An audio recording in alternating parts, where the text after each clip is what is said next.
I just watched the last game theory video, and it's extremely emotional, and I cried. Yeah, I cried. I said it. I just want to say thank you, MatPat, for all these years. This video, I know it's a reaction video, but still, I think we can put a little emotion in it, don't you think?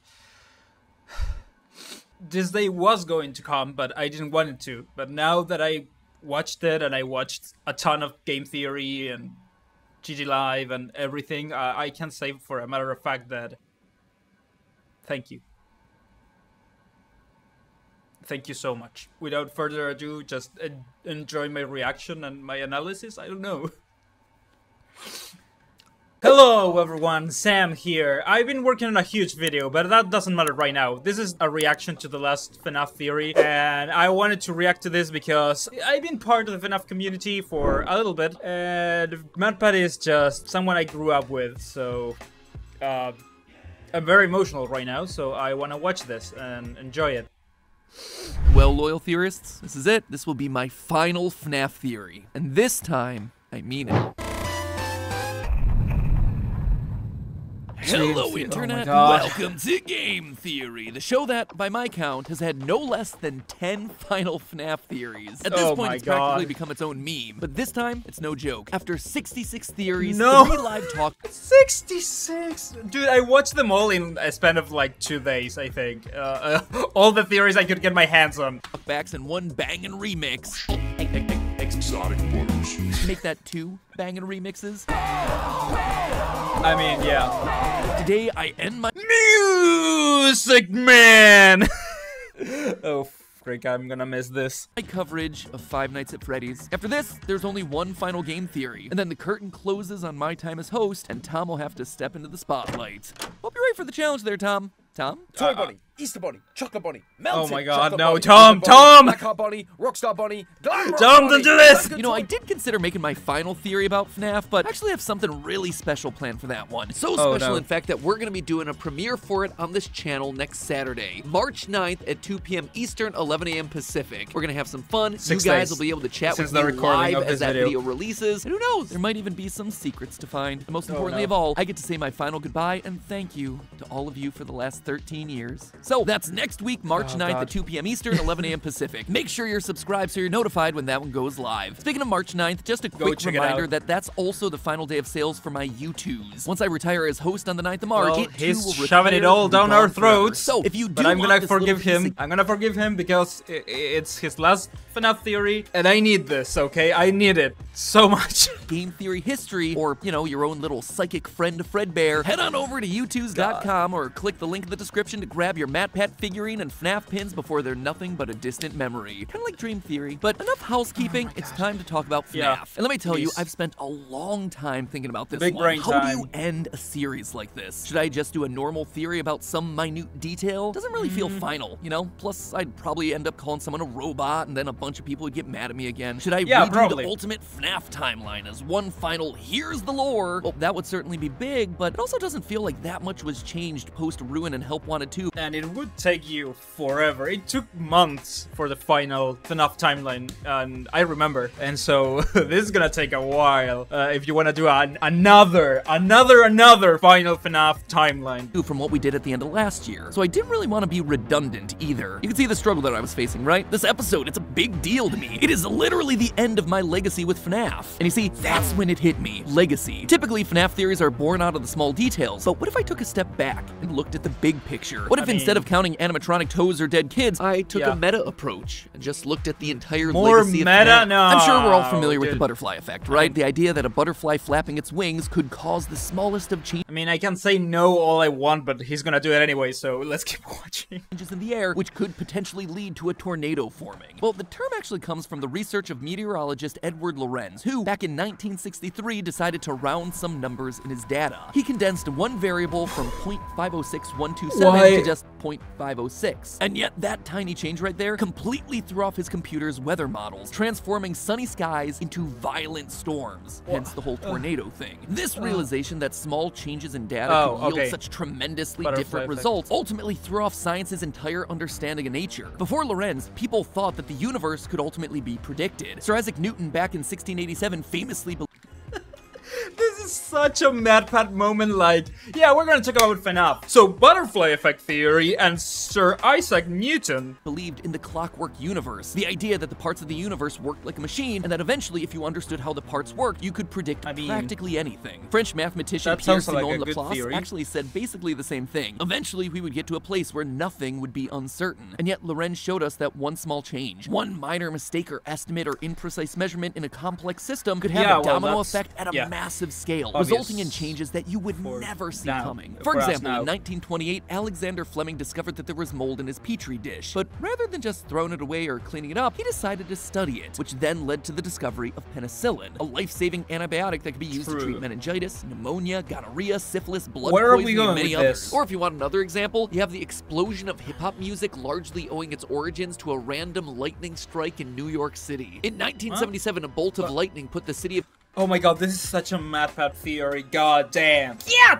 damn! New York into a 25-hour blackout. So what do you do for all that time that you're stuck in the dark? You loot and pillage, baby. New Yorkers started to ransack storefronts, including music shops full of instruments and supplies. Suddenly, expensive DJ equipment was in the hands of young aspiring musicians eager to experiment with hip-hop, which was a new genre of music. They're extremely based. Just hitting the local scene, and thus hip-hop was truly able to thrive. History is full of these sorts of stories, from the foundations of medicine and music to even stuff as extreme as the origins of both World War I and II. Why do I bring all this serious stuff up in relation to Spooky Bear game? Because FNAF is one of those rounded variables. One decision by Scott Cawthon reshaped gaming and YouTube and the entire entertainment world as we know it. And that's not an exaggeration for effect. One man's decision to not give up, to try again in the face of rejection and adversity, literally shifted billions of dollars of the economy and affected hundreds of millions of lives in ways that are incalculable. And that is what I wanted to call attention to in my final FNAF theory. FNAF shows us that by not giving up, one person can have a profound effect on the course of history itself.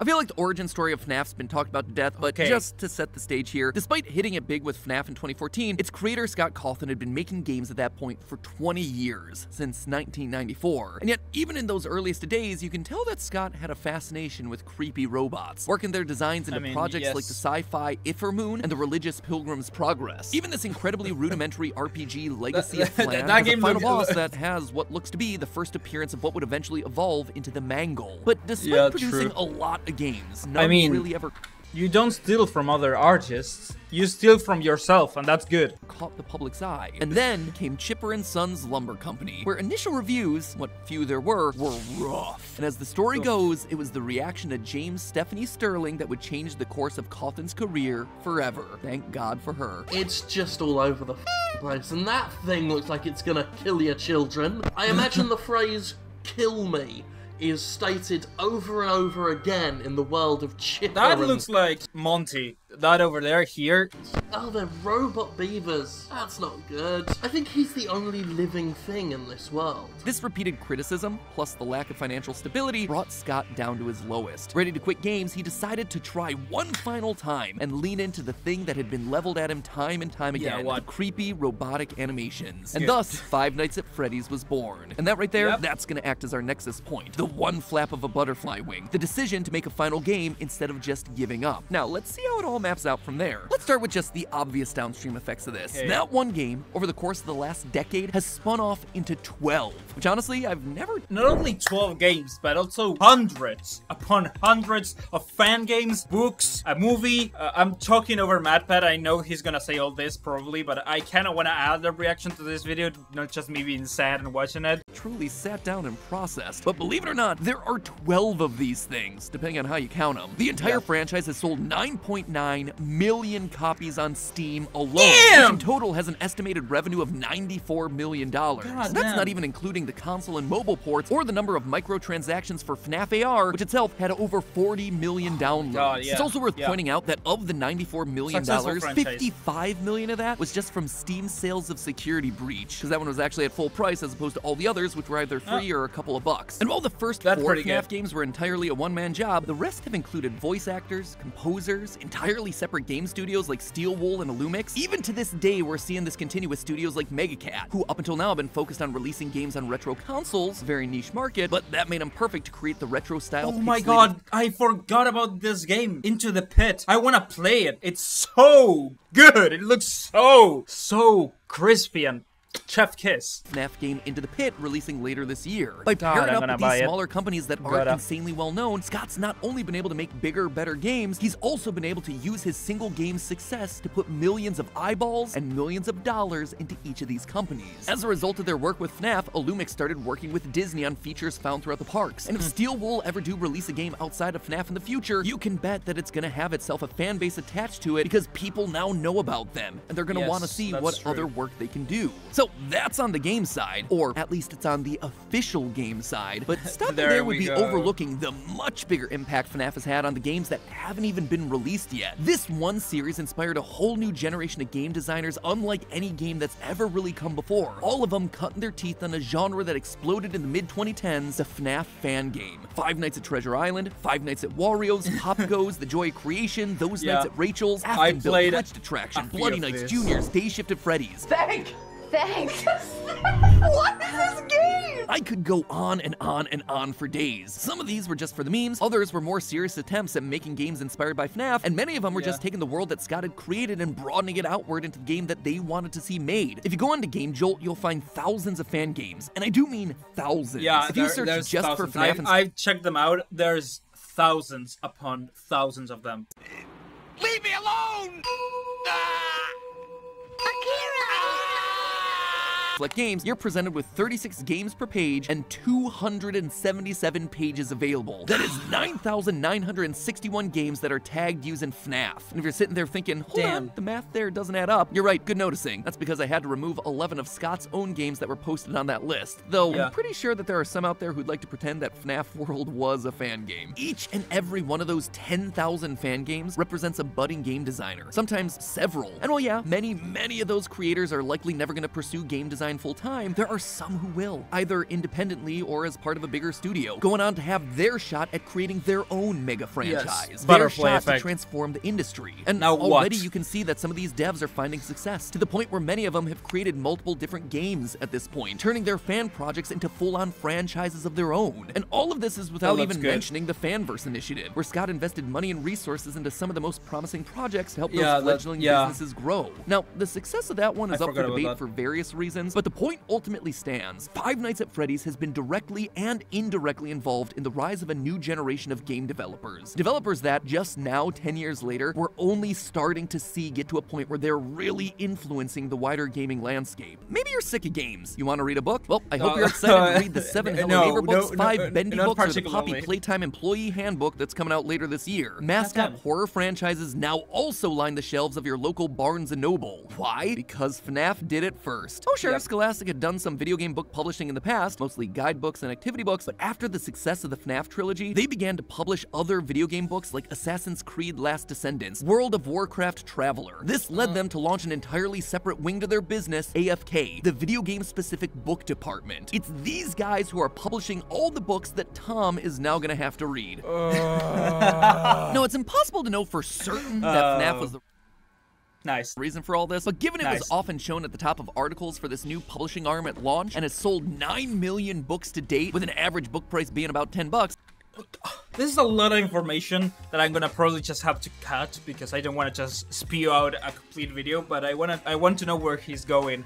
That's a lot of things that FNAF affected, and it's not even the beginning of it, okay? It's just like my life, you know? Just FNAF, for me, it's not a big part of my YouTube career, but I got one comment from ID's Fantasy, and that night, I couldn't freaking sleep. You know, I lost my mind that night. I was so happy. That is $90 million infused into the historically struggling print publishing business. It's no wonder the first 6 rows of their website are dedicated to FNAF. But without AFK, it's easy to imagine a world where these other mascot horror games didn't get that chance, and all those writers who've now been able to make a living off of these franchises wouldn't be recognized like they are. The same thing is now happening with another struggling industry, movies. After spending 8 years in production hell, losing directors, struggling with studios, and trying to nail down a script, Blumhouse FNAF movie was rough at the beginning. Took the chance on FNAF, making the movie on a $20 million budget and earning back nearly $300 million. Let's go, FNAF! Taking strong notice of that when they are struggling to get butts in seats, you are wrong. You think it's a coincidence that 2 months after FNAF? Yeah, no, Hollywood is dying, but not because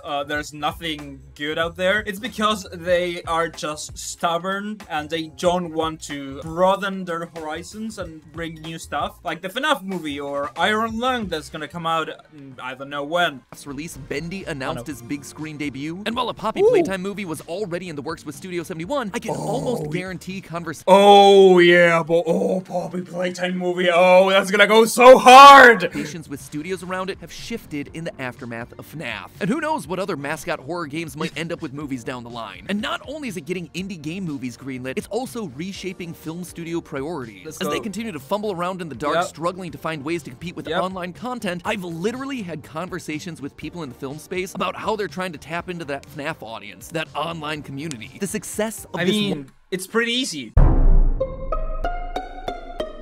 Give the fans what they want, but don't make it too similar to the original product. Modify a few little bits, and boom, you get a successful franchise. One film will be shaping the types of movies that get made and how they look moving forward. I guarantee it. But while movie releases mean big bucks for big studios, the economic ramifications go way beyond just extra cash in the pocket of Jason Blum. The FNAF movie was shot in New Orleans, which, since Hurricane Katrina, has been an economically depressed part of the country. Now, I didn't know this at the time, but from speaking to local actors and business owners while I was down there filming last year, I learned that New Orleans actually has a long history in film production. When the state government of Louisiana first introduced tax breaks for film productions back in 2002, over 1,000 projects happened down there in the span of 7 years. Those productions created money jobs, moves the hired world, locals, and brought millions of dollars back into the city. However, pre-COVID, those incentives were rolled back, and productions have now started to move to other places like Georgia. That's why so many of the local actors and business owners I spoke with while down there were eager to see the FNAF movie in town. By shooting in New Orleans, a huge chunk of that $20 million so sweet. That's so freaking sweet. You know what? That's so freaking sweet. Budget was going to accommodations, drivers, caterers, local talent, location rentals, equipment, and other general resources that help local businesses thrive, and maybe start a domino effect to get other movies back in the region. Regardless of all of that, the point is that this one decision to try one final game, it's grown beyond itself. It's no longer about just making its own franchise full of games. It's spread to all corners of the media industry and to so many other IPs and creators, spawning a wave of new franchises and giving life to so many careers that otherwise might not have had a chance. But speaking of careers, there's one final area that's also needing to be addressed. An area that has been so affected by FNAF, it's crazy to not talk about. And that, of course, is here on YouTube. FNAF has done a lot of numbers for a lot of industries, but its effect on the YouTube landscape is still visible to this day, and in a much more obvious way. When FNAF first launched, it was just one of many games that YouTubers started playing because spooky games got big views. This game gave rise to some of the biggest names on the platform, names that are still going strong today. Let's players like Corey X Kenshin and Markiplier, who'd been on YouTube for a couple of years, but saw their careers accelerate in parallel alongside the FNAF releases. You also had a massive surge in nerdcore musical artists, like the Living Tombstone, whose FNAF song was at 1 million views in a couple of weeks, whereas most other songs they would release would have a few 100,000 views months after release. And machinima creators started using FNAF models and characters to tell their own unique stories long before the FNAF movie ever hit theaters, racking up literally billions of views. But what truly FNAF raps? What? I'm sorry, what? Ever hit theaters, racking up literally FNAF raps? Oh no, no. System allocation rap? No, no. No way that's real. Oh my god, I have to listen to it. Billions of views. But what truly set FNAF apart were obviously the hidden details cluing fans into the bigger story. This, more than anything else, ignited the internet's passion like never before, giving rise to the theorist community. People like Dawko, Rezbowski, 8-Bit Ryan, Rytoast, ID's Fantasy, Hyperjoy, John FNAF, and of course, us, going through this game piece by piece in order to find the hidden story within it. By leaving the door open and never confirming anything, Scott allowed YouTubers, Redditors, and just general fans to continually assess and reassess the lore, find new directions, new hot takes. And that means that makes it uniquely frustrating, okay? Let me tell you that. FNAF lore, it's so frustrating. We're still theorizing about it to this very day. Can it be frustrating? Absolutely. Yeah! It is! Heck, maybe now that I'm retiring from the channel, I can track Scott down and get some answers out of him. But it's also entertaining. And the success of this theory-based model on YouTube has carried over into the mainstream, where now almost every game and movie... One of my bucket list items right now is knowing the full FNAF lore. Never going to happen, but I want it to happen before I die. The release is designed with theory crafting in mind. While it's impossible to calculate the full scope of FNAF on YouTube, I was able to find that there are 106 videos with more than 10 million views each. Together, they total roughly 5.4 billion views on just their very own. If we assume that they're getting the standard gaming CPM on YouTube, which is about $4.55, that then's a total earning across all of those videos of $24,570,000 in ad revenue. That's a lot of money, but that's less than I thought it would be, honestly. Markiplier's literally gone on record to say that the house that he lives in is the house that FNAF paid for, and he's joked on his Distractable podcast about how lucrative FNAF's been for him. Let's go into a fan favorite here. Five Nights at Freddy's. Boo. So there's two ways I could look at this, right? I could look at it from the game purely by itself, or I could look at it at the dividends it is paid out for me specifically.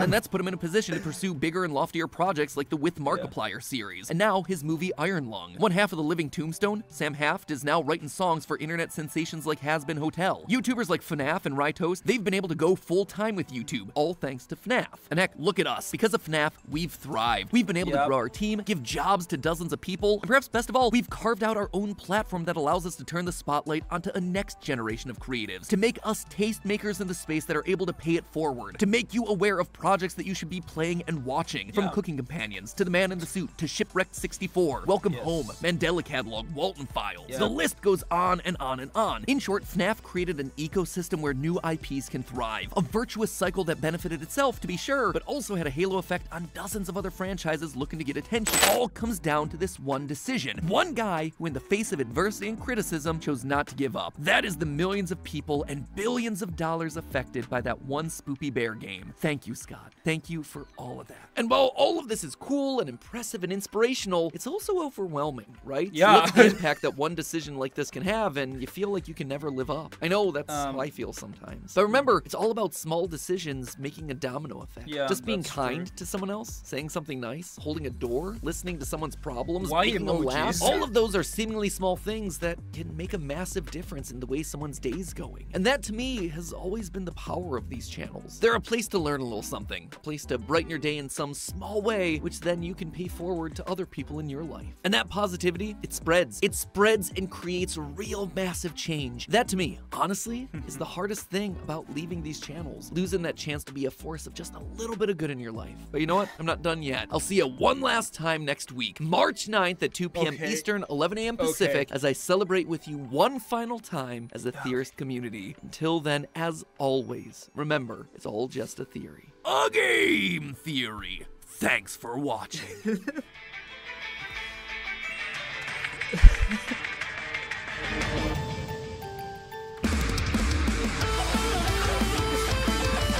Okay, yeah, that's MatPat's final FNAF theory. It's not that much of a theory as a video essay or an analysis, but you know what? I respect it a lot. It makes you realize how much can be changed from one small decision, and yeah, I know. I want to thank MatPat. He's changed my life.